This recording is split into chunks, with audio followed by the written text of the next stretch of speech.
At T-Mobile, our critical mission is providing unparalleled 5G coverage for when connectivity is mission critical. Introducing T-Priority, America's best 5G network experience for first responders, even in times of congestion. More capacity, faster speeds, better coverage. T-Priority from T-Mobile, built for tomorrow's emergencies, ready today. Discover more at t-priority.com. For qualifying organizations on eligible rate plans, coverage not available in some areas and may be impacted by emergencies. Hello, this is Don Bluth, and you're listening to the Animation Addicts podcast with the Rotoscopers.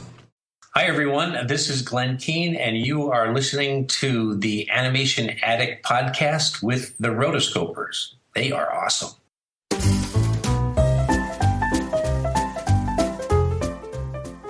You're listening to the Animation Addicts podcast, episode 140, 5-year anniversary, Truncate Silence.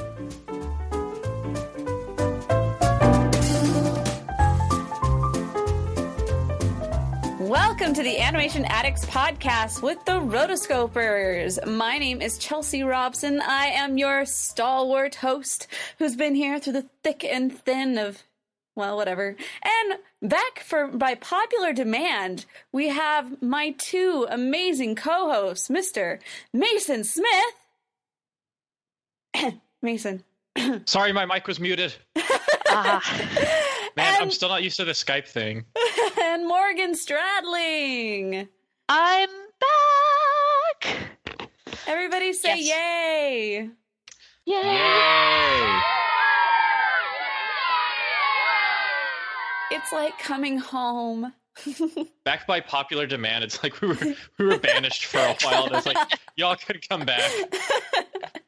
I heard you guys. I heard you. I said, finally, okay, this one time I will make a reappearance. No, I am back, guys. So I feel out of the element. I haven't done this in a long time. I'm not sure how to use the words. So no, just kidding. I'm really excited to be back. And we have a very special episode today. We are not going to be reviewing a movie. We are actually going to be celebrating our 5-year anniversary of the Rotoscopers, or the Animation Addicts podcast. We are going to be taking a trip down memory lane and talking about some of our favorite moments from the podcast and just reminisce. So it's going to be definitely a different episode than what you are used to, but definitely a very fun one. Woohoo!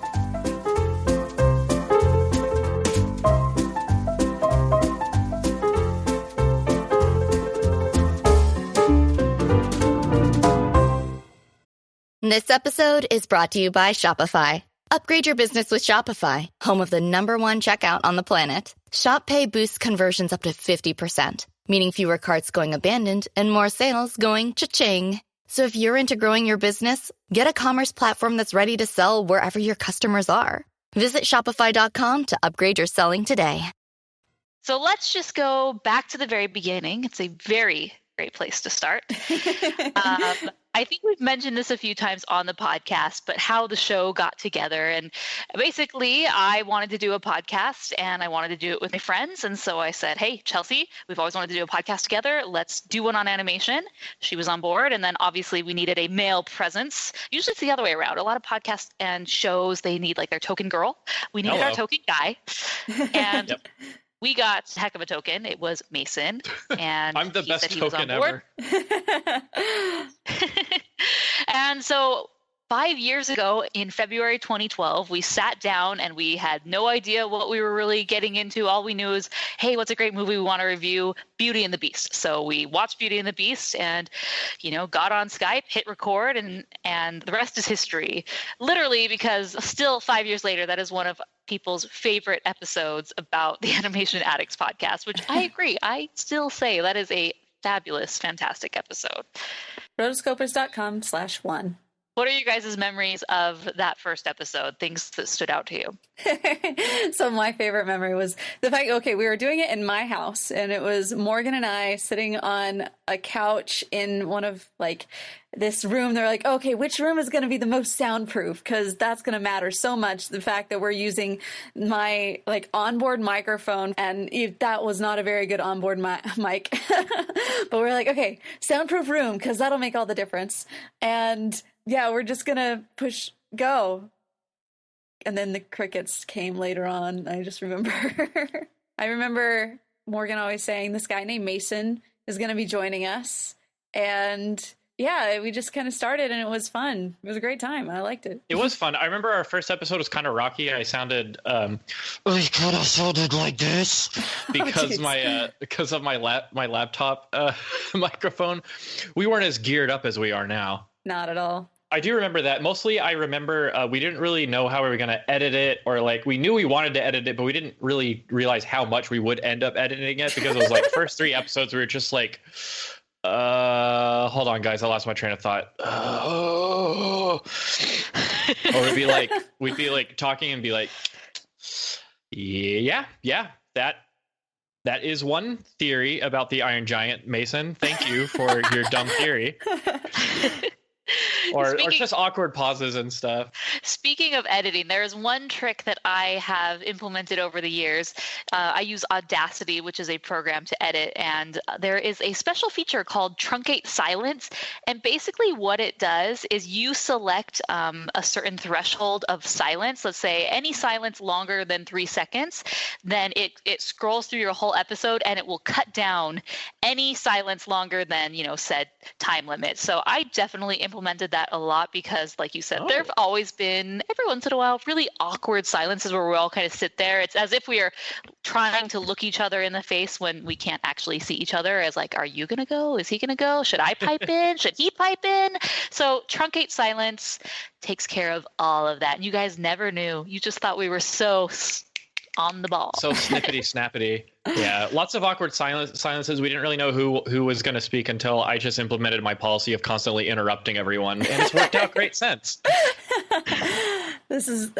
You did put that in there quite early. I did have somebody who came to me and they say, I love the show. It's amazing, but it really bothers me that Mason, he's always interrupting you, girl. You know what? I knew that happens from time to time, but I am totally okay with it because, one, when Mason interrupts, he has something hilarious to say, and two, it's just the Rotoscopers way. So when this person said that, I was like, so what, you're not going to listen anymore? It's the Rotoscopers way. Men should be allowed to interrupt and speak over women. That's how it works. And saying awesome stuff like that. It's great. Just so you know, I've not harbored any resentment about that. That's just, the Mason way, and I love it. Wouldn't change anything about it. And another thing about Mason, is that the first thing, as you mentioned in our last episode, the first thing he always says is always for shock value, and then he gets serious. So whatever he says, don't just let it go, and then you just know he's just wanting there to be a laugh. And if he gets it, great. If not, well, we just keep going, and I end up editing that out most of the time. So Mason is completely unfiltered, and he has the gusto, and he says it. And because Mason is Mason, he gets away with it. If I would say some of the things Mason would say, I can't get away with any of it. People would tweet me, get hate mail, all sorts of things. But do you filter all the anti-Mason hate mail from me to protect me? Yeah, actually, that's what this episode is about. We are going to unleash the chamber, the old vault, and I'm going to play you all the hate mail that Mason reads nasty tweets about him. If I ever did that, I would probably go on a rampage. I'm just kidding. I'd be just fine with it. People say nasty things about me behind my back all the time, I'm sure. His hair is so great. He thinks his hair is so great because it is. Or Mason is so handsome, I hate him for it. Or Mason is such a great animator. He's great, and I don't like it. You sound like that recorder, Will. What's his name? Garfield. Oh, I sound like this. Take it from me. Mason is the best rotoscoper. Oh, I forgot about that. No, there's another one. Another one you got to watch on YouTube. It's called Garfield, like Garfield except an F at the end, and it also uses text-to-speech synthesizers, and it's really funny. We talk like that guy all the time at work. We're so dumb at work. All we do is talk about memes. This episode is brought to you by Progressive Insurance. Do you ever find yourself playing the budgeting game? Well, with the Name Your Price tool from Progressive, you can find options that fit your budget and potentially lower your bills. Try it at Progressive.com. Progressive Casualty Insurance Company and Affiliates. Price and coverage match limited by state law. Not available in all states. Like, honestly, we went to PAX South a couple of weeks ago, and our work had us go, and we were on this bus, and like all it was just a bunch of random screeching from us in the back of the bus, because we all really like this YouTube video where this guy's like yelling at this guy, and I don't know. That's just the point. It's like a meme and it's an inside joke, and you would have to have been there. But I do tend to interrupt, and I have this really bombastic personality, and I'm happy that I found an outlet for my constant obnoxiousness on the Rotoscopers, and that people like halfway tolerate it. It warms my heart. Yes, you have such completely passive women co-hosts who just let you step all over them and, take you back 100 years. No. I remember being at the Missionary Training Center, and Morgan wanted to steal one of the chairs up on the podium during a big talk or like a big conference. And so she like ran up there, and I just wanted to know what was going to happen. So she like ran up, and she just kind of pushed a guy out of a chair who was going to sit in this chair. Because at the MTC it was like a big deal to not sit in the like arena seats, but to just sit up front. I think when they were playing a movie or something, and I was like, wow, you totally just kicked that guy out of a chair. And then you turned to me and you were like, I always get what I want. I was like, holy crap. Stay away. That was my catchphrase for quite a few years. Like, I get what I want. So. Whatever. I get what I want. And always gets what she wants. Chelsea makes dreams come true. Oh my god. I don't know what I say. Yeah, well, I may not be the, I will go out and steal the guy's chair, but I will very subtly, edit you out of this episode if you cross me. Oh. So. Well, there was that one time when I think it was one time when I actually wasn't interrupting. There was just a big delay in the call, and like we were talking, and all of a sudden I hear "Hey" from Morgan. She got really ticked off that we were apparently interrupting her. I do remember that. There was one episode where it was just like too much, one interruption too much, and finally, yes, I put my foot down and said, "Listen to me." Hey. So crazy thing is we have had 139 episodes over 5 years. And for the most part, we were on a very consistent 2-week schedule. There's only been a few times here and there where we either missed a deadline or we pushed it back a week. For the most part, you got an episode of the Rotoscopers podcast every 2 weeks, which I think is incredible and really exciting. And back in the old days, I could list you all the episodes and what number they were. So number 1, Beauty and the Beast. Number 5, Toy Story. 2, The Iron Giant. I could go on and on and on. I could tell you all these things, and I remembered every single episode and all the little intricacies, the funny moments.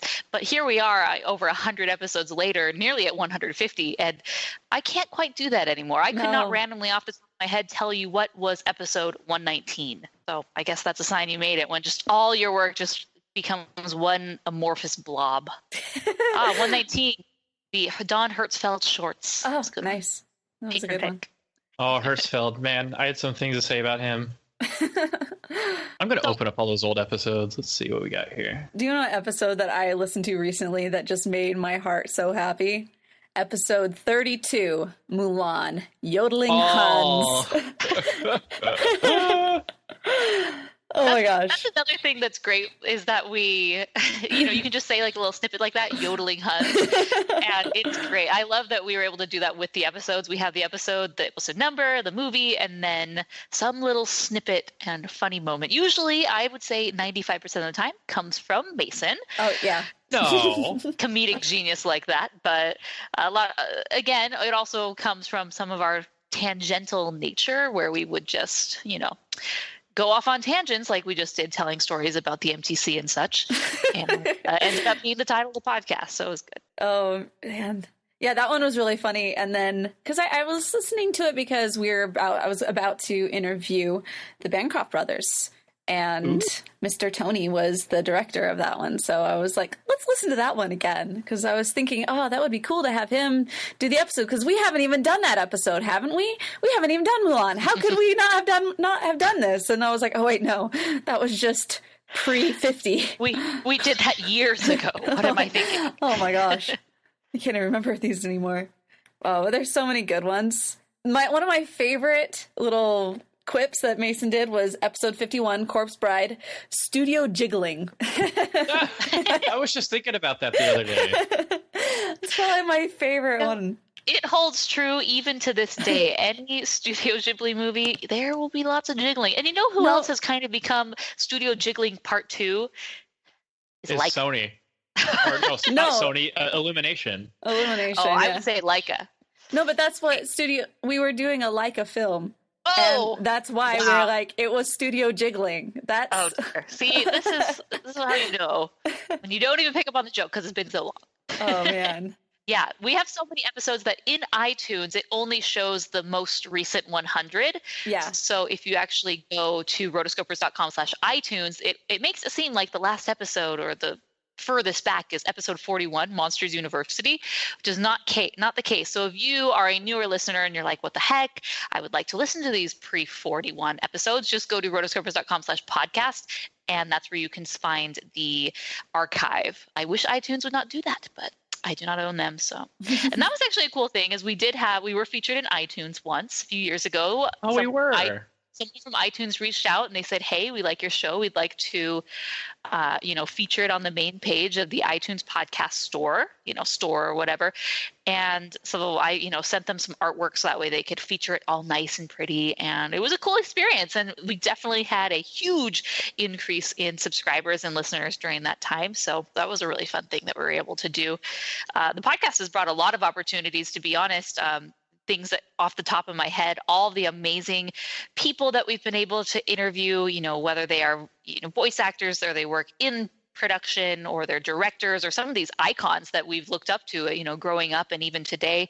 The Frozen world premiere, Big Hero 6 world premiere, those were incredible, able to attend those. Just lots of incredible opportunities. What are some of your guys' favorite opportunities that you've had because of the podcast? Well, all of those definitely were some of the greatest ones. One that is actually yet to come is I was emailing with some of the people who work over at the studio, and it seems as though I can't totally guarantee this because they haven't sent me all the information yet, but they might let me take a tour of Disney Animation Studios. The hat building. The hat building. So I'm super. Look at you. I'm super excited. That is yet to come. That just recently opened up. That's exciting. Because it's been under construction for a while, but or revamping it all. So it's exciting. Dang. Yeah, because of Mason and his connection with different people in the industry, I was able to go to Pixar Animation Studios in Emeryville, and I was able to tour the studio, which obviously was a bucket list item for me and was a dream come true. That was because of Chris Horn, who thank you that's to right. Chris Horn if he is listening. Don't know if he is, but huge shout out to him. Check out him. And Pixar is as amazing as you would think it would be. And I was going to do a blog post about it, that I took all these pictures and never got around to it. So maybe in the next few months you will see, well, I will try to grasp at straws of my memory and put something together. But yeah, I hope one day that Mason and Chelsea are able to go to Pixar, because I would love to do that. Really, really fun place. Yeah, I can't believe I've never been out to the studios. I'd love to tour Pixar, DreamWorks, and Disney, definitely. Maybe someday I'll be in that neck of the woods. So what about you? Do you have any favorite man. Yeah, overall, I think the Glenn Keane interview was one of my favorites, just because of how it happened. Like, I think on one episode we were saying something. I said something rowdy or something, and we were like, man, I wonder if, or like, Glenn Keane would say this, and we like stopped a moment and we were like, man, I wonder if Glenn Keane like listens, and we were like, nah. He's got better things to do than listen to us rant. That would be a no. No, he does not. Oh, that's right. Morgan, ever the optimist. Well, she's optimist. She's just a rational realist. No, it was so funny. I love it. He was so nice. Up until Morgan told me that she was an introvert, I did not think that she was an introvert. But I very much am an introvert. If you notice, fans or listeners, sometimes I'm not on these interviews because the idea of doing some of these interviews actually gives me a lot of anxiety. I don't suffer from like clinical anxiety or depression. I'm far from that. But I'm like, stressing me out just a teeny bit. If anyone else wants to take it, go ahead. So we don't need to do a roto intervention for your depression. no, I'm not depressed. Please quote do Goofy not movie. this. Quote it. You'll feel better. Do that it now. Statement. Yeah, and then sure enough, he emailed us and was like, he made some comments on the movie that we were reviewing, and then he said, "We are watching." Yeah, we're listening. We are listening. He sounded like Optimus Prime. He was like, "We are here. We are watching." And yeah, so that was that, and that was just so cool that we got to have him on. We talked about what was that thing he made? It was like a 2D animated film that you could move your phone around and watch, and it was kind of like a non-linear story. Duet. Yes. Duet. That was what it was. And man, that guy was just so positive and just so nice and gracious. We did a Facebook Q&A with him. That was the coolest part. So we did the interview, and then we were sad because we only had time with him to ask like 3 questions from the Facebook group. And then he actually physically went on our Facebook group on the on his own account and started answering people's questions. And it just generated this like epic discussion about him and stuff. And he really opened up on some personal levels, and it was really, really inspiring. And man, it's just really special to have someone like Glenn Keane take the time to talk to our fans like that and engage with them. That was just awesome. And so that overall, that was a really fun episode and a really fun experience, like overall getting to connect with him. Mm-hmm. Yeah. Also, I mean, you can't forget Steve Hickner, who's just, he's like, that's the voice, the sound clip everyone makes, everyone who knows Steve Hickner makes that. Aw, Steve. He's so great. He really is one of the nicest guys in the industry. Now, that being said, I have not met all of the guys and gals in the industry, but of the ones that I've met, well, they've all been amazing, but he just has a little cherry on top and he's just so sweet. And he's always been he's always been really willing to, send us voicemails or answer questions. Yeah. And he's involved in quite a lot of things. I think it shows a little bit about his character and how much he loves all of this in the industry that he works in. So shout out to Steve, shout out to Glenn. Another big one for me is we have been able to interview Don Bluth twice and his counterpart Gary Goldman once. The second time we did them together as they were preparing for their Kickstarter turned Indiegogo for their Dragon's Lair pitch presentation. And so that was cool because both times Chelsea and I were able to go once to his house because he used to actually, fun fact, he used to have a theater in his home, and then that theater grew and then it moved to sort of a strip mall sort of theater called Don Bluth Front Row Theater. So we did it back in his home, and then a few years later we did it at the theater. And Mason, actually, we didn't interview you the time that Mason got to meet him, but all 3 of us, we had Rotorama a few years ago. Rotoroma. Rotoroma. We'll do it in Rome, yes. Where we all got together. We met actually for the first time as a collective group, and Mason was able to, come and experience Arizona and Don Bluth Front Row Theater, meet him in person, in addition to the interview that we did later and Skype, and Mason was over Skype for that. It was pretty neat. Yeah, I remember that first one. I was at my my aunt and uncle's house in Colorado. We were on vacation, and I was like, I forgot about this interview. Hey, can I use your Skype? And they're like, sure. I talk about Intimidated. I think that was my first interview on the show. Yeah, well, it was our first interview, like total. Episode 20, I believe. No, 20 was Aladdin. Oh, 21. I think the biggest part that I remember from that.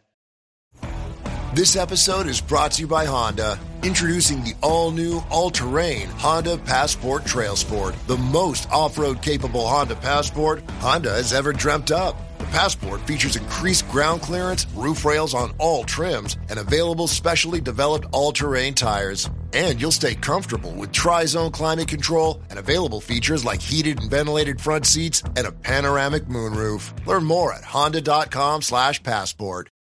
Was how much Don loved you guys, like you and Morgan and Chelsea, and I just I was feeling really shy, if you can believe it, and I remember asking him some questions. I remember he asked me some questions, and I talked a little bit about my background, that I was interested in animation.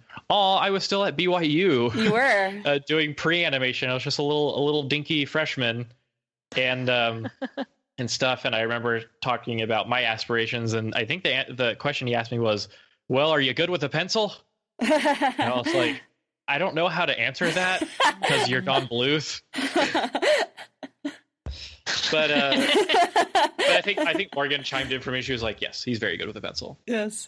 And so yeah, I'm okay with the pencil, but I have a lot to learn still. Here's a random story that just happened recently.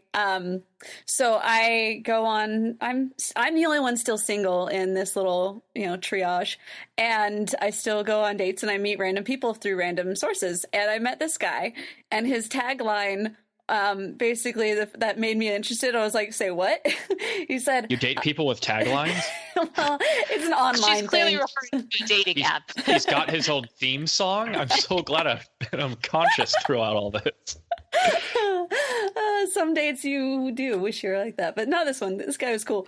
He was actually he played young Dimitri in Anastasia. And I was like, what? That's so cool. So we talked a little bit about that, but one thing that I also remember. Wouldn't that make him like 40? No. Oh, okay. What are you trying to say? Well, I don't know. But one funny... young Dimitri. Okay. Yeah, young Dimitri, not John Cusack.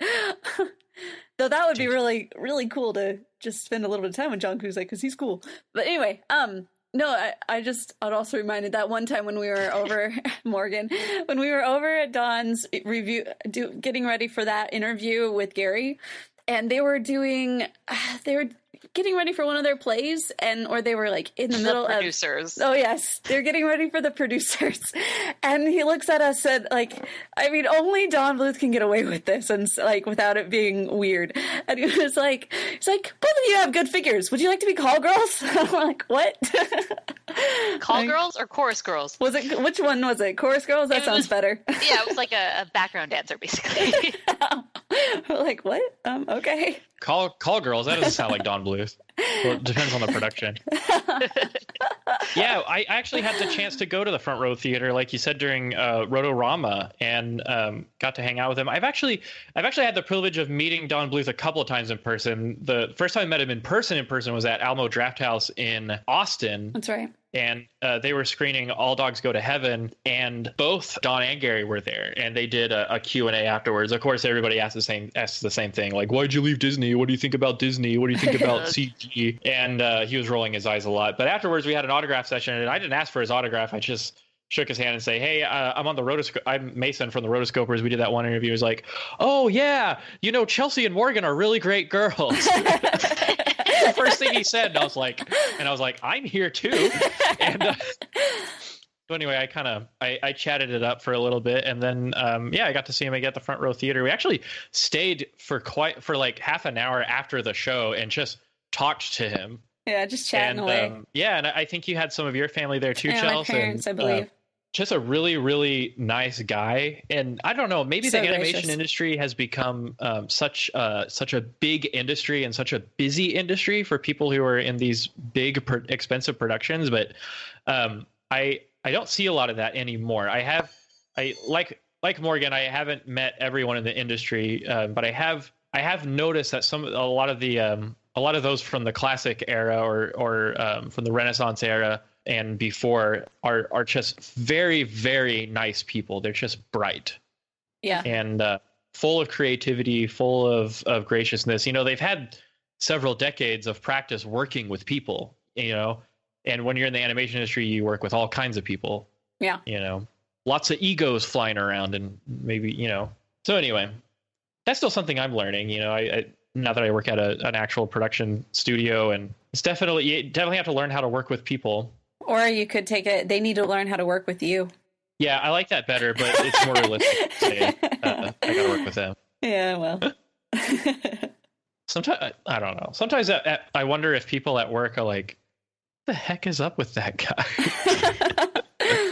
Dude, what's his problem?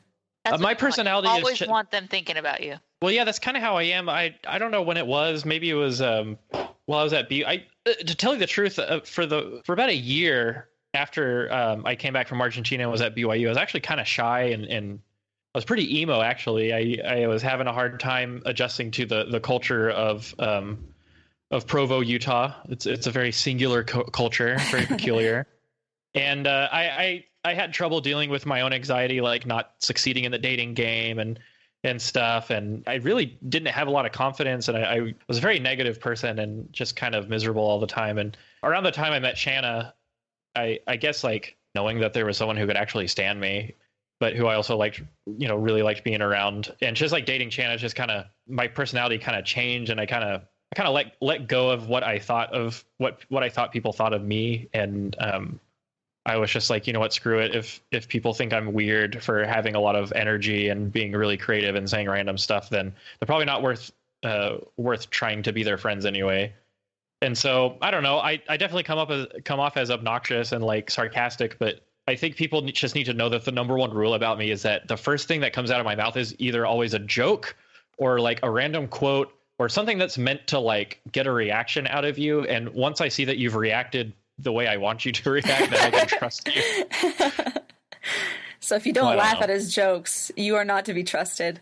It's not really that, because I don't expect some people to laugh at what I say, but I do. Like sometimes I just say something so that people will be like, wait, what did you just say? Or like, that's weird or something. And then I know that you're normal, I can't even explain. Isn't that the goal in life, to find someone who just can stand you? That is the goal, isn't it? Well, Shanna whipped me into shape. I was running around in soccer jerseys and man capris after being in Argentina. And oh no! What a lot of people, oh no! A lot of maybe some people who've seen us figured this out, but a lot of people don't know this. But me and Shanna actually have exact polar opposite personalities. Shanna's an INTJ, and everybody knows that INTJs are evil, right, Morgan? I'm an INTJ, and I apparently am the Sith Overlord. Yes. You are. I mean, Slytherin. It's so obvious. Actually, Shanna got so mad. She took the updated Pottermore quiz and got Gryffindor, and she was like, "Don't tell anyone that I got Gryffindor." We always have to say that I got. Shanna and I seem like two peas in a pod. I'm very disappointed we don't live in the same area, because I feel like I'd get along perfectly with her. Sometimes I would take same thing. I wanted to be Slytherin and I was Ravenclaw. And I was like, grumble, but Ravenclaw is cool, so I'll take it. Yeah. There's no shame in Ravenclaw. There is shame in Hufflepuff, though. I don't remember if I've ever taken this. Oh, you got to. Otherwise, we can't judge you for it.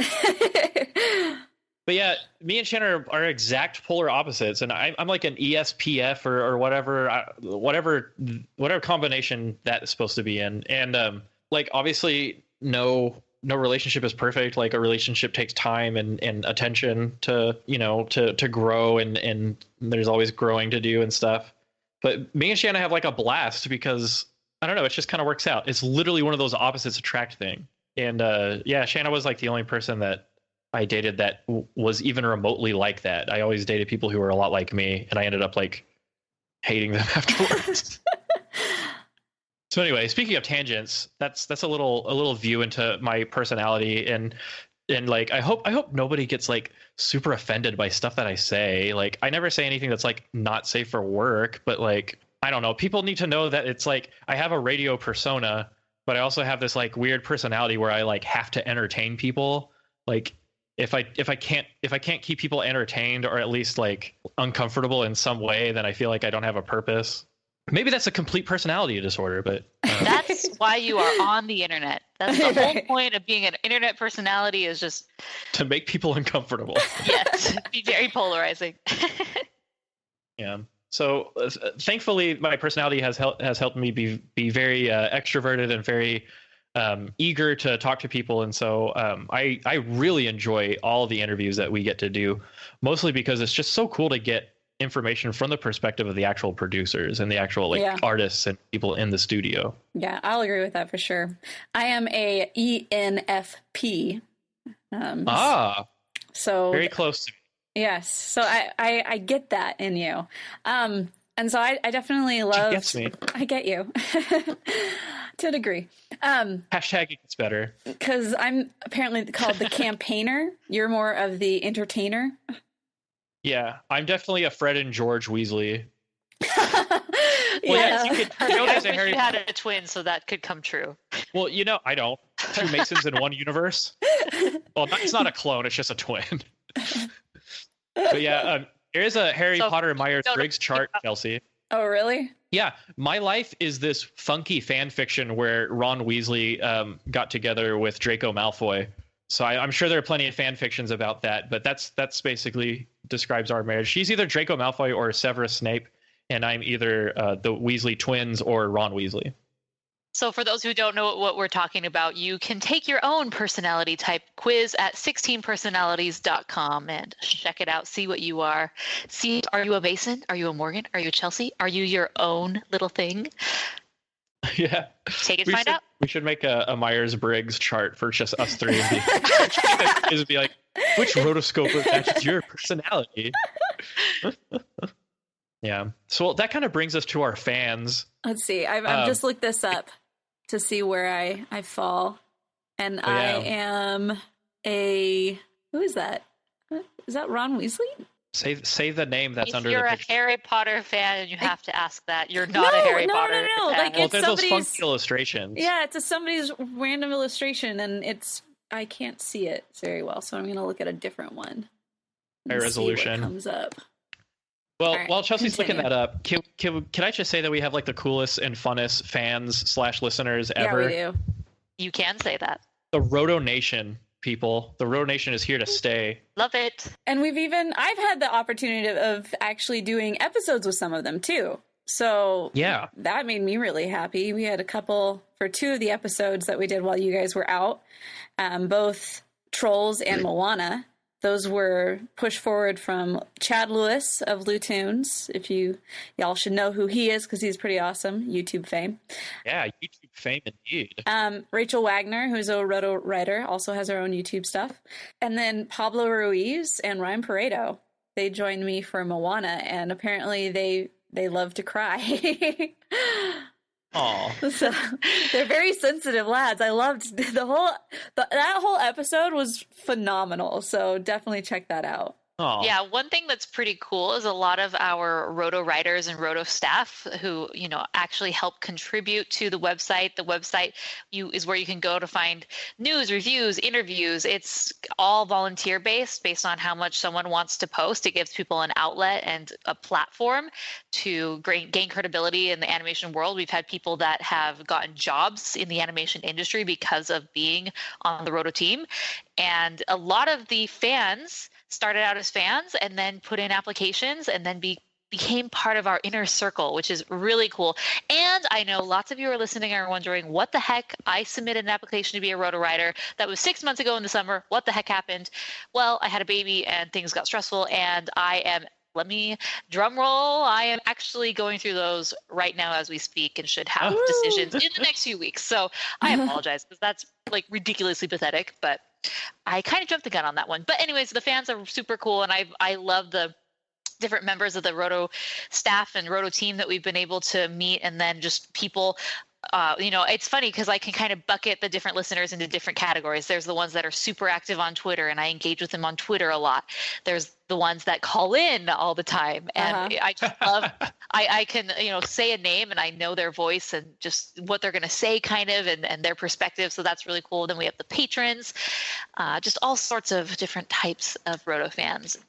I love it. It's been really great to find. And this is one of the most common things that people say when they leave a review or when they reach out and we're talking. And it's just, I never thought there was someone like me. It's really cool that I was able to find a group of friends who like to talk about animation on a more serious level. I mean, serious, I guess, would have an asterisk next to it. We are quite goofy, but we just love to talk about it, and we don't really consider it, kid stuff as everyone else does and look down on it. I think that's what makes it cool, is because we kind of all are living in this world where people judge us for liking animation, and no judgment here. You have found your people. Yes. And for all those who are waiting, yes, I am Ron Weasley, ENFP. ENFP, yeah. So I transition a lot from ENFP to ESFP or whatever. Yeah. ESNF. I don't know. I gotta look at it again. Or I'm Albus Dumbledore, because I did it twice, and then another time I came out as ENFJ, which was Dumbledore, Ron Weasley. I love that video. We even have, speaking of listeners and fans, we even have people who were Roto enemies and then became Roto allies. It's true. And so, yeah, we had one guy who worked in the industry who, first or second episode, he would send us nasty messages about how we were hacks and we were no good, and we probably didn't sound like we were any good. We were literally 2 episodes into it. I mean, what were you expecting? I know, and I think Morgan handled that PR instance of the few but crazy ones that we've had, and I think he apologized. He was like, "Yeah, sorry, I work at this studio, and I was just bored at work, so I thought I'd start trolling y'all." I wanted to be like, give me the name of your manager, please. I got bored and thought I'd start trolling. Slippery slope, my friends. Slippery slope, especially when you're I don't know, supposed to be working on a movie or something. But then he actually, I think eventually, did we ask him to do an interview, or did he offer to do an interview? But we eventually just did an interview with him. But let's turn this frown upside down. Hey, do you want to talk about your experience in the industry? And then, whoa, absolutely. That became a very positive situation very quickly. So yeah, that was fun. That was fun. Then we have had our crazy fans and the occasional disgruntled former Rotoscopers person and the occasional person who got enraged that we voted the Goofy movie 5 stars when, in his opinion, that's what you give Gone with the Wind, but we gave the Goofy movie the same rating as you would Gone with the Wind.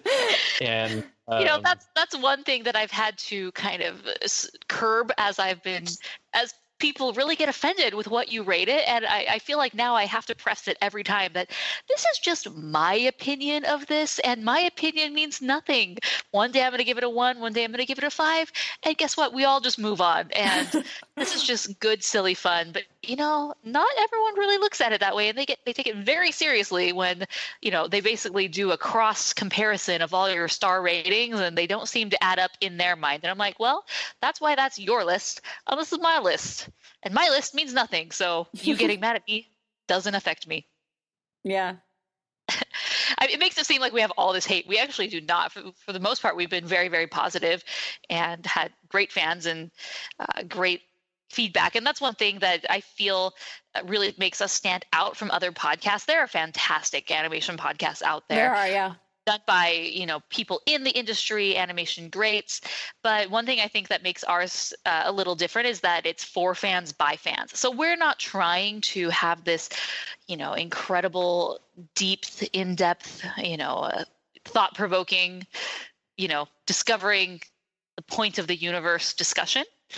We're just here to talk about animated movies and have a good time with other fans, so we do get silly and we do get serious from time to time, but that's one thing that I love is that it's really for fans by fans. So I know that our podcast isn't for everybody, and that's okay. Yeah. Well, but that's actually something that I've always really appreciated about being able to meet with you guys is, we end up most of the time we just laugh it off and just have a good time. But I do really like the episodes too, where we kind of get a little, get a little serious. This episode is brought to you by Prime Video. In the small town of Holland, Michigan, nothing is ever what it seems. Behind the tulip festivals and pretty houses lay dark secrets that threaten to tear a marriage apart. Nicole Kidman stars in this darkly twisted thriller about a wife and mother whose quest to uncover her husband's secrets may get her more than she bargained for. Holland, streaming on Prime Video March 27th. Not in a we're so serious, but for example, I really loved our Prince of Egypt episode. I felt like that one just had a really cool vibe from way back when. Song of the Sea, also a really good one. I felt like that one had a lot of, just kind of talking about us. I feel like all of our fans have been very open with us and not judging us for just, where we come from too. Absolutely. Yeah. All right. There's a couple of ones that I really, really enjoyed. I really liked the Princess Mononoke episode. We had Myra on for that one, and that was really fun. Mm-hmm. And then there's the freaking Robin Hood episode. Talk about an editing nightmare. If there's a truncating for silence, you should be able to truncate for like I don't know, like insane laughter, uncontrollable laughter. That is one thing that I have enjoyed is we do laugh in this podcast. So if you don't necessarily like that we are laughing at our own jokes and having a great time, again, this is not the podcast for you. I know there's some podcasts where it's like zip. Nope, we're getting to it. But that podcast, that is one that people frequently bring up is the Robin Hood episode. And that's what I love is that we just, because a lot of these films, we have grown up with them. We have so many memories and different things attached to them that we bring in when we have our discussions. And so it makes for just a hoop hollering great time. And I would love to do Robin Hood again. If we ever, go around the horn and review every single animated film out there, then that will definitely be high on my list to review again. Yeah, we'll be in our 70s. And it'll be even more funny because we won't be able to remember everything very well. It'll basically just be the same episode over again. Yeah. I think that'd be kind of fun to do like second looks or revisited. I'd love to do another Rango episode. I would too. You keep throwing that out there. Maybe we're just nostalgic for our own stuff. Our own stuff. I don't want to listen to it again because I've already done that who knows how many times. I just want to re-record it again and relive magic. Good time. I loved when we went through our series, phase. Yes. Like our that's right. Dinosaur and our dragon series. That one was fun. Dragons. Dinosaur. Yes, well, here the dog it is. Series. Well, here it is. And all the quotes, so many quotes. We had quotient quotables. We had a quote off. Yes. That's why you don't join the circus. And that's why. That's right. Oh, man. Oh, bad. We also finish each other's sandwiches. Yeah. Oh, we got to talk about Frozember. Oh, yeah, that was really cool. Frozember was like the apex of our rise to glory, I think. Oh, yeah. Or it's what skyrocketed us into the public eye. Yeah. No, we cannot talk about our wave and these past 5 years without talking about Frozen because, we had gotten a little scoop about Frozen and we got some, character art and some behind the scenes. We got the plot and then we did a YouTube video about it, and then people still to this day say, "Hey, I've been listening to you since you did your Frozen stuff because I was so excited to follow that movie." And the crazy thing to me is, you look at Frozen and how just life-changing it has been for so many people. It is just such a phenomenon. And here it is, nearly a year before Frozen had come out, and majority of people had no idea about Frozen. Yeah. Disney they didn't really release anything about it until about 6 months prior is really when the marketing machine started going. And so most people just had no idea about Frozen. And so, the hardcore fans, we did, and we were talking about it. And then Frozember happened, and every single day in November leading up to the release of Frozen and just afterwards, we did different posts about Frozen because we were Frozen fanatics before anyone knew that Frozen was a big thing. And I even did a series of Frozen Friday with Chelsea videos where we just every Friday we did something related to Frozen. And one of those was a hair tutorial. And this is one of my strokes of genius, I must admit, is because I knew that Frozen was going to be a hit because it just had all the classic ingredients of a Disney hit. It was princesses. Oh, wait, 2 princesses. It was a musical. It was animation. It just, everything from afar looked like this is going to be a huge hit. So I looked at that and I thought, okay, what can I do to kind of capitalize on this? I'll be honest. How do we capitalize? I thought, okay, well, Elsa, she has this amazing hairdo. So let's do a video doing her hair. Now, granted, looking back, that is not my best video. It's actually quite a horrible tutorial, you know, and I did a tutorial on how to do Elsa's braid. You know, half of it I'm explaining, oh, just do a French braid. And then in the comments, people say, well, I don't know how to French braid. You know, looking back, I probably should have explained that a little better. Part of the thing that I'm showing how to do is off camera. You know, that's not great for a tutorial, but that is one of our only videos that has over 1 million views on YouTube. And that is my little claim to fame when people ask, like, tell us something cool about you. Explaining a podcast and whatever, like, oh, an animation podcast, anime, you're into that stuff. It's hard to explain. So I don't usually go to that. I have a video on YouTube that has 1 million views and people go, ooh. And it has led to people at work saying, hey, we've been interacting for a few months. They say, I'm trying you. I love your videos on YouTube. And I'm like, what? Good situation. Or my daughter loves your videos. Like, oh, yes. Wow. It's my boss's favorite thing in the world whenever we have a new member of the team to say, hey, this is Morgan. Let's go to YouTube and press play. And I'm just sitting there, I'm like, we have to live this again. Yeah, it's a fun thing. And it's just funny looking back now on Frozen and how big it was that, like, we really were ahead of the curve on that one, which is kind of cool to say. Like, we knew about Frozen before the whole world did. Yeah. Well, and then might have gotten us in trouble with Disney a couple times. Yeah. Well, as much maybe as it got Frozen, us, but there were a couple of movies that. Yeah. We didn't know our rights or our lack of rights for certain review things. We're like, well, but we were new. Yeah, I had several different opportunities to talk with other people, like on Twitter that worked on the film, like, because they just started following us too. Like, all the people at the studio were like, oh, these guys are talking about our movie that we haven't put anything out about yet. And so they kept like posting and like talking to us about different things. And it was just like, this is just so funny. Like, it was just surreal, you know, because here we are off in Arizona, far away from and far removed from any of this world, like where they're actually creating it. But yet, like, to feel like, oh, people like know who I am. What? That's cool. Yeah. And I ended up going to an animation, topbyapro.com put it on out in Tennessee. And I went there and I posted on Facebook, not on Facebook, on the website about it. And we actually had a couple people that came, because of that post. And so I went and I wore my shirt and I had this one guy comes up to me and he's like, are you Chelsea Robson? And I'm like, yeah, I am. So it was one of those really fun moments. I'm like, yep, that's my fan. Just the one. Hello. Well, I think I've only had one person. Who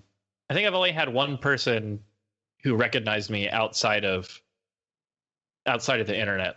What's that called? Mm-hmm. Real life. Yeah, in real life. IRL. Oh, that's right, IRL. Because that's one of my favorite phrases on the internet is "fight me IRL." I hate to say it, but I find myself typing that and commenting on that to more people than not. But anyway, nobody ever responds to that.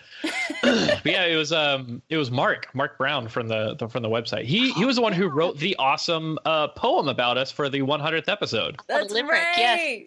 Limerick, that's right. Oh, that's really cool. I don't think I've had anyone just off the street say, hey, other than recognizing from the YouTube videos, but from the podcast specifically.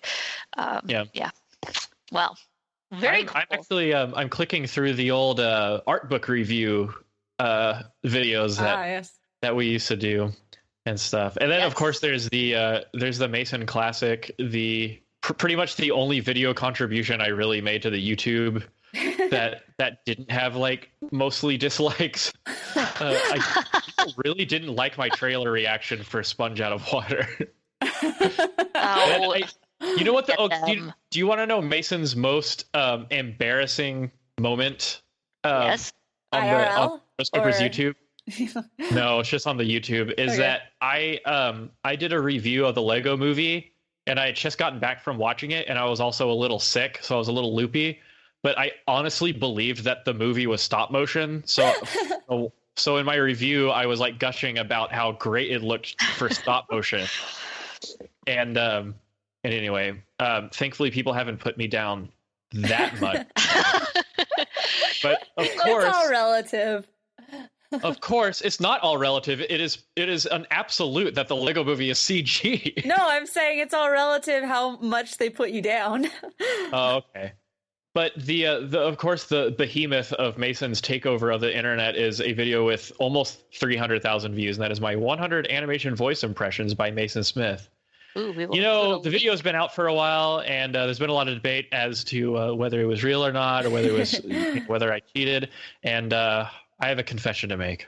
Yes, tell us. 100% real. Please get over yourselves. Except for the dolphin laugh. That's about it. In what world would I be able to sync my mouth with the actual scenes and actors from over 100 movie clips in animation? Like, who would do that just to deceive everyone? Like, that is 100% real. Like, listen to them. They're not even that good. It's the confidence that sells it. Yeah, this has been on his mind for a while. It's been on his mind. Like, I feel like every week we get a comment that's just like, this is fake. You obviously had the actual voice clips and you're just mouth syncing over that. I'm like, I will take that as a compliment. Yeah, that's how you know you're good. Yeah. That's how you know you're good. # no apologies. Yeah, my embarrassing moment. Okay, first off, we are not, animation historians. We are not experts. We are actually human. And when you are in the moment podcasting, you forget a lot of things. It's the passion and the rapture, and you forget yourself and basic facts. You forget things. And kind of like Mason, where he thought the Lego Movie was actually stop motion, which that would have been incredible if that were the case. I actually, initially, in the early episodes, we did news. And for some reason, I thought Wreck-It Ralph, just the way that it read in the different press releases, that this was actually a cartoon, a video game from the 80s that I somehow missed. And I thought Disney had bought the rights to this. And they, took this obscure 80s arcade game and were making it into a movie. And I think in that episode, we were talking about the Wreck-It Ralph, concept art that they had released. I kind of give that impression that this was like an actual 80s game. Yes, that is my confession. There's things like that have happened all the time. And if this were a clip show, I'm sure I would play a million different times where we misquoted or misspoke and just said things wrong. But that would take a long time. This would be the longest episode of all time. All time. And I wouldn't be editing that. No. No. Chelsea needs to be given major props for being the editor over the years. She does a fantastic job. I've helped here and there, but Chelsea really is the mastermind behind that. She gets rid of all our ums and, snip snip is our commonly used phrase behind the scenes. There are lots of things that just need to be removed and to streamline the episodes. Chelsea does that. I use Truncate silence. So, well, and also, we do things very much out of order. So later on, I'll go in. All right, we're going to move this whole thing where we actually explain what the podcast is. That didn't happen for another hour into it. We're going to put that in the very beginning. Yeah, that would probably work out good. So we're just fun like that. And then also the bloopers always were fun thing. All the bloopers. I enjoy the bloopers a lot. Mm-hmm. Yeah, bloopers were good times. Yeah. And didn't really happen as much when we started going live. Yeah. It's hard. Didn't happen at all, I don't think. We just made our own bloopers along the way. Yeah. You guys just got to see the bloopers if you were watching on YouTube, because we could not edit anything else out. Yeah. Well, I did want to say I did have one video on there that this was the saddest point of our YouTube, was the fact that we ended up erasing the first one time I did a cover of Let It Go, and it had over 500,000 views on it, and the movie hadn't even come out yet. But because we had gone through so many problems with copyright issues, we were like, just get rid of it because it's got a flag on it or whatever, because maybe that'll help our YouTube whatever. We thought our account was going to be banned, and we weren't, all these things, and we didn't want to risk it. Right. So we deleted that, and that makes me sad, but still. Chelsea probably could have been in the 1 million view club. I could have. Oh, yeah. Aww. It's okay. I'll get there. Speaking of, That's one fun thing about 5 years is we've had so many amazing opportunities doing this. Like, we're all kind of looking forward and, okay, what's next? Like, so what's going on? For me, I actually just started my own Patreon for my music. So if you want to go to chelsearobson.com, you can find that out. Find out more about that. You can also go to Patreon/Chelsea Robson, and I've got a lot of fun things going on with there. So I'm looking forward to, over the next 2 or 3 months, putting out a substantial amount of content on my own personal stuff for music. So about time, right? Very exciting. Yeah. What do you guys got going forward? Oh man, it's just a bunch of, I don't know, besides work and school and trying to graduate, not much. I do have a couple of side hustles. I sell drawings of our church temples on Etsy, and give me some time and I'll do Gilbert, I promise. And or any of the 50 ones that are in Brazil, I swear there's like a ton of them in there in Brazil. And yeah, and so that's just a little side hustle. And then I am developing a game of my own, and I'm just slowly whittling away on it on the weekends when I'm not doing school and work. Yeah, that's the thing right now. I always have to have a project, you know? Yeah. Gives you a goal in life. So I am back. I just had a baby 3 months ago, and so kind of coming back out of that, I'll be going back to work in next month, which is exciting. I'm going to be able to be working from home some of the time, which is nice. So I'm very honored, or not honored, I'm just very grateful for a company, working for a company that will allow me to do that. And I don't know, I want to kind of explore other things, not in addition, I guess I would say. I love the Rotoscopers, and I'm really excited to be a part of the Rotoscopers, but I might be doing my own blog, might be doing something else, not sure. Will be on Survivor one day. That is still the number one goal in life, and still actively trying to do that. So that is what is up with me. And so we want to talk about the future of the show. It's been 5 stinking years, which is amazing. And it's gone by really quickly. It's crazy how time flies. It just seems like we hit our 1 year anniversary, then it was 2, then it was 3, and the floor was a blur. And here we are 5. And we kind of are going to go back to our roots and make things simple again. That's one thing I really feel, at least for me, some of the things that we have added on and done really kind of... It made it complicated. Made things complicated and just kind of overly stressful, for me at least. Yeah, and not fun. Yeah, and I sort of lost the zeal and the zest for life for the podcast. Not for life. Whoa. The zest for... Morgan spiraled into depression because of you people. What? I'm Dr. Jen Ashton, your host for Season 2 of The Visibility Gap, a podcast presented by Cigna Healthcare.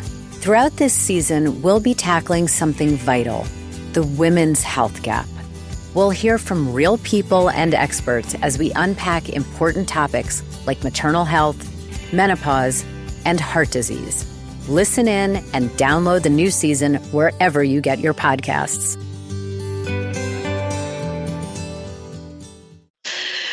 Let me rephrase that. I personally kind of lost the zest for podcasting last year, and there were a variety of things. I feel that the Patreon, while amazing, added just this self-imposed stress that I felt that I had to live up to Patreon and make sure that the patrons were getting everything that they paid for and whatnot.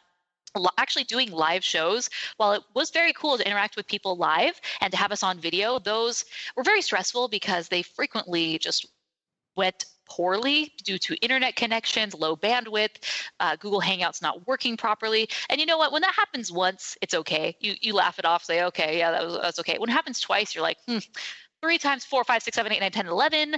It gets very old very quickly. So, we are going to streamline the show. We are going to be just going back to a few of us recording on Skype and then releasing the episode on the release date. So we won't be doing live. We won't be doing video anymore. And I really do think that this will help make the show fun again. Make the Rotoscopers great again. Make Rotoscopers great again. Oh man. Oh, we could make teal hats. Oh. So, and Patreon temporarily is, or for a while, it's going to be on hold because, I just feel that it just added all this level of stress. So we're just really going to pare it back down to our roots.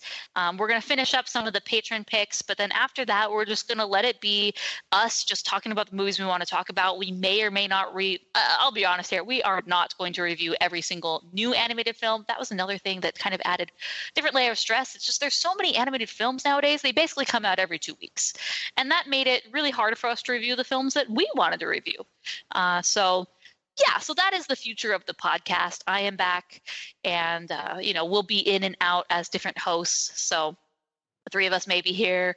Maybe it'll be one, maybe it'll be two. So that is basically where the show is going to be going. And I actually think it's going to be 100 times better than it has been over the past year. So that's just my 2 cents. Yeah, this is some good 2 cents. And we were really looking forward to expanding the podcast, but I didn't think we all realized that in order to do that, we had to pretty much do this full time. And of course, life happens, and I'm still in school, and we're working and doing stuff. And so it's really hard to carry that weight, or put that weight on whoever is free to do it at the time. Yeah. Which is mostly Chelsea. Lord bless her. Bless her heart. Please, I need the blessings. So yeah. I, for one, I guess this is the first time I've announced it. I've talked to Morgan about this, but you will definitely be seeing less of me, which could be a good thing or a bad thing. I've decided I need to take a break from the show, at least until I graduate, which will be sometime in August. So unfortunately, this will be my last episode for a while until August. But yeah, just send your prayers my way, because I'd really like to graduate in August and just be done with school forever. Then I can dedicate more time to Rotoscopers. Anything else? And anything else. And well, that's one thing I've always said, is that the Rotoscopers, it's always been fun, and when it starts not being fun, then it's not fun. Then it's not fun. We need to kind of reassess. And then also, real life takes precedence. I know, some of the writers are like, oh, I haven't written in such a long time. I'm like, I've been so busy with school, and I'm sitting here like, hello, school is number one priority. I'm okay with that. And the same thing with Mason. I'm really excited that Mason, he's in a graduate program. I've been in a graduate program. It's incredibly stressful. And there's just so much strain on your time. So totally support you in that, Mason. Oh, well, I still have my email, mason@rotoscopers.com. So if anybody has any questions about the industry or it needs any advice, every once in a while I get people asking for advice and stuff. And I don't have my Twitter anymore, but there's plenty of ways to get a hold of me. But yeah, the email's definitely it. But thankfully, I being the ace computer scientist that I am here at the Viz program, I have actually written an artificial intelligence who will stand in for me. And I'd like to test him out. I'd like to test him out right now, if I could. Just give me a few seconds and I'll get him set up. Oh, I'm excited. Hello, Internet. Whoa, that didn't come off very well. Hello, Robo Mason. You were listening to the Animation Ethics Podcast. Oh, This is going to be a struggle. Our new co-host is awesome. Awesome. Wow, if this is going to be Mason stand-in for the next 6 months, yeah. You're fired. I don't even know what is happening right now. Truncate silence. Yeah. No, I'm definitely cutting this whole section out. Did y'all hear him? Yeah, we heard him. He was very hard to hear. Could you understand what he was saying? Not at all. I heard animation. I heard addicts. I guess I'm still working out the kinks on the artificial intelligence, but you're just gonna have to make do until then. That's great. We'll hold down the fort. So, anyways, I want to say a big thank you to Mason and Chelsea for being incredible co-hosts and friends over the past 5 years. It's been such a blast doing this show, and I'm really excited to, just simplify our podcasting lives and to do this again for, I don't know, another 5. We shall see. No promises, but thanks for joining us for this episode where we were able to just take a stroll down memory lane. I'm excited that I am back. I really do feel much more invigorated about the show than I had been. So I think taking that time off and then just kind of really assessing and figuring out and pinpointing what was causing me to kind of lose my zest for podcasting, not for life. I always had that. Now that we kind of reassess that and say this is the new way the show is going forward, I feel so jazzed and so excited. So that's a sign we're heading in the right direction, at least for me. So... Well, and our next episode should be Aladdin and the King of Thieves. Oh, no. Yes. Before I leave, I have to do the preview. Yes, please do. Let's see. This summer, live the adventure. Show me the way. Follow the trail of the 40 thieves. Your father is trapped within their world. I'm scared. Take whatever we please. How about some grub to share? Pull up an easy chair. Welcome to the 40 thieves. And then, and original characters, including the genie, brought to life by the one and only Robin Williams. It's a kindler, gentler genie. Look at this. There's a couple. It's out of order, but that's like the one VHS preview that I always remember. Oh my gosh. Oh my gosh, I had to mute my mic because I was laughing so hard. That never gets old. I love it. Mute laugh. All right. Well, I just want to say, yeah. Well, I mean, I'll be gone for a while, and if I'm not back in August, I'll certainly be back in December. But yeah, I just want to thank Morgan and Chelsea for having me on their show and for making me feel like I'm a part of this, and I don't really know what to say, but yeah, this has been super fun. I never thought that I would ever have a presence online or do a show like this, but I really enjoy it. I really love talking about animation. I'm really happy that at least some people out there like to hear me, talk about how much I think The Lion King is the perfect 2D animated film, and how I think My Little Pony is a waste of everybody's time, and my favorite Pixar films, and why I'd rather work at DreamWorks than Pixar or Disney and stuff like that. So I'm very thankful that over the years it's been a very positive experience, and